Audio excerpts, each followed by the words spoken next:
சீமான் அவர்கள் ஜீரோ வாங்கிட்டாரு. பக்கத்துல போய் என்ன அண்ணனோட பொட்டியை இன்னமும் எண்ணவே இல்லையே, கூடி சீக்கிரத்துல எண்ணிடலாமா, நம்ம எப்போ நாளைக்கு தான் எண்ணுவாங்களா, இல்ல நம்ம எண்ணலாமா, பக்கத்துல போய் 234 போறது, அதுக்கப்புறமா பக்கத்துல போய் 100 100 போறது. காமெடி பண்றீங்களா? 18 வருஷம் ஒளிப்பழாடி தற்கூறீங்களா? கிட்டத்தட்ட உங்களை விமர்சனம் செஞ்சுட்டு அந்த வாக்கு போயிடுச்சு, இந்த வாக்கெல்லாம் போனதெல்லாம் விஜய் விமர்சனம் செய்தனால தான் போயிடுச்சுன்னு சொல்லிட்டு நிறைய பேர் நினைக்கிறாங்க. காரணம் அது கிடையாது. அண்ணன் சீமான் அண்ணன் இந்த டிஎம்கே மேல இருக்கிற எதிர்ப்பை அறுவடை செஞ்சார். மொத்தமா எல்லாத்துக்கும் விதையை போட்டு வச்சார். ஆனா தளபதி அவர்கள் அதை கடைசியில் வந்து அறுவடை பண்ணிட்டு போயிட்டார். அவ்வளவுதான். அவர் ஒன்றும் இங்க 10 வருஷமா கத்தி இந்த டிஎம்கே எக்ஸ்போஸ் பண்ணி ஏடிஎம்கே எக்ஸ்போஸ் பண்ணி இந்த 2 கட்சியும் வந்துட்டு ஒரு கேடுகட்ட கட்சின்னு சொல்லிட்டு ஒன்றும் வெளியே வந்து காட்டல அவரு. சரியா? இதை காட்டினவர் சீமான்.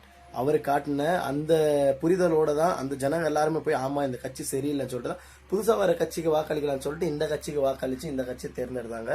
மற்றபடி வேற ஒன்றும் இவரா வந்து கத்தி கூப்பாடு போட்டு 18 வருஷமா தொண்டை வத்த கத்தியெல்லாம் ஒன்றும் வாக்க வாங்க கிடையாது. அதை அவர் வாக்க வாங்கலாம், ஆனா எங்களை மீறி ஒரு வேலையை அங்கே நடக்காது. அவர் எந்த நடத்தினாலும் தவறான ஒரு வேலையை நடத்தினார்னா தளபதி அவர்கள் எங்க போராட்டம் அங்க நடக்கும். அவரா நினைச்சாலும் சரி, இல்ல ஆளுங்கட்சியா இருந்த முன்னாடி ஆளுங்கட்சியா இருந்த டிஎம்கே இருந்தாலும் சரி, ஏடிஎம்கே இருந்தாலும் சரி, யாரு நீங்க ஆட்சி அமைச்சாலும் சரி, இதுக்கு மேலேயும் இப்பவும் சரி எப்பவும் சரி இந்த நாம் தமிழர் தான் அந்த ஊரை உண்மையாவே ஆளும்.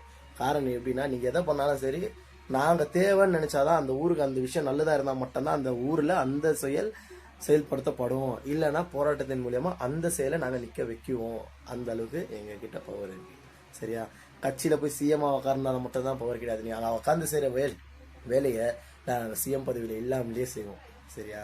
அதுக்காக எங்களை வந்து ஜீரோ தோல்வியெல்லாம் எங்களுக்கு ஒரு புதுசே கிடையாது. இதெல்லாம் பார்த்து தான் வந்து இது ஒன்றும் புதுசு கிடையாது. ரொம்ப பழசு தோல்விங்கிறது. புதுசாக ஒரு விஷயம் வருதுன்னா அது வெற்றி மட்டும்தான். சரிங்களா? நன்றி மக்களே. மறுபடியும் இன்னொரு வீடியோ சந்திப்போம். அது வரைக்கும் நீங்கள் நம்மளை சப்ஸ்கிரைப் பண்ணி ஃபாலோ பண்ணி வச்சுக்கோங்க. இது போல் நிறைய வீடியோஸ் நம்ம சேனலில் வரும். தவறான விஷயத்தை யாராலையும் பயன்படுத்தாதீங்க. யாரையும் மனசு ஹர்ட் பண்ணுறது போல் வீடியோவை மேக் பண்ணாதீங்க. நான் ஏதாச்சும் மேக் பண்ணியிருந்தா நான் மன்னிப்பு கேட்டுக்கிறேன். நன்றி, வணக்கம்.